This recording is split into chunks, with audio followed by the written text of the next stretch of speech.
सांगली शहर आणि जिल्ह्यातील गुन्हेगारी कठोरपणे मोडून काढा, नागरिकांना दिलासा द्या अशी मागणी आमदार सुधीरदादा गाडगीळ यांनी केली आहे। जिल्हा पोलीस अधीक्षक तुषार दोशी यांची भेट घेऊन त्यांनी सांगलीतील कायदा सुव्यवस्थेबाबत सविस्तर चर्चा केली। तसेच वेदांत बंडगर याच्या निर्दयी हत्येबद्दल गुन्हेगारांना कठोरात कठोर शिक्षा झाली पाहिजे असेही मत व्यक्त केले। आमदार गाडगीळ यांनी पोलीस अधीक्षकांना निवेदन दिले, त्यांच्याशी सविस्तर चर्चा केली। यावेळी आमदार गाडगीळ म्हणाले, सांगली पोलीस दलाचा लौकिक चांगला आहे, त्या लौकिकाला साजेसे काम यापुढे घडले पाहिजे।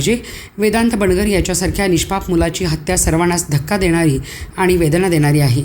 या हत्या प्रकरणाची पाळेमुळे पोलिसांनी खणून काढावीत, गुन्हेगारांना कठोरात कठोर शिक्षा झाली पाहिजे।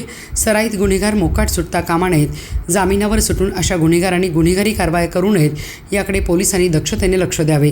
आमदार गाडगीळ म्हणाले, नागरिकांच्या जीवित आणि वित्ताची सुरक्षा हे पोलिसांचे प्रमुख काम आहे। कायदा आणि सुव्यवस्थेबाबत राज्याचे मुख्यमंत्री आणि गृहमंत्री देवेंद्र फडणवीस तसेच सांगलीचे पालकमंत्री चंद्रकांतदादा पाटील यांनी पोलिसांना फ्री हँड दिला।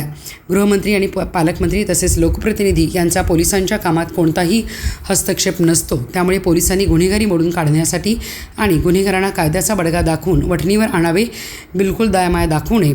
आमदार गाडगीळ यांनी स्पष्ट केले की पालकमंत्री चंद्रकांतदादा पाटील यांनी वेदांत बंडगर याच्या खून प्रकरणातील दोषी गुन्हेगारांना मोक्का लावण्यात येणार असल्याचे सांगितले।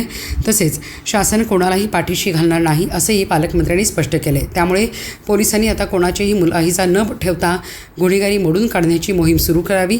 जे पोलीस अधिकाऱ्यांनी पोलीस नागरिकांच्या जीवित आणि वित्ताचे संरक्षण करण्याच्या बाबतीत चालढकल करतील त्यांच्यावरही तातडीने कारवाई करावी अशी मागणी आमदार गाडगीळ यांनी पोलीस अधीक्षकांकडे केली आहे।